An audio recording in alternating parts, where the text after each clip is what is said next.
Sobrang dami, parang ako naligo. Alam niyo ba mga mommies na maliban sa diaper, sa formula milk, ang madalas talagang maubos sa mga baby essentials ni Baby Lisa ay itong wet wipes. Kaya nga nag-repurchase na ako ng madami kasi nga kahit saan or kahit anong oras, kahit na anong araw, ay lagi ko siyang ginagamit. Ito nga ang napili kong wet wipes para kay Isa, ang Mousse Gear Baby Wipes Premium Unscented. Ito, pinapangunas ko sa kanya tuwing kumakain siya, meron siyang dugi sa mukha, at pag tuwing nagda-diaper change siya.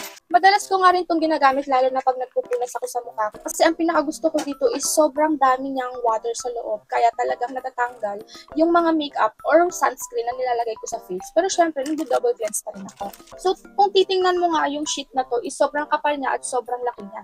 Kaya parang 2 or 3 lang nagagamit ko. Tapos na ako sa diaper change ni Asia. Syempre, gusto ko malinis na malinis. At hindi rin ako gumagamit ng mga ini-spray sa bambang kasi nga sensitive siya. Kaya talagang wipes lang yung gamit ko sa kanya. Trusted ko na ang Mousse Gear Baby Wipes Premium Unscented kay Asa.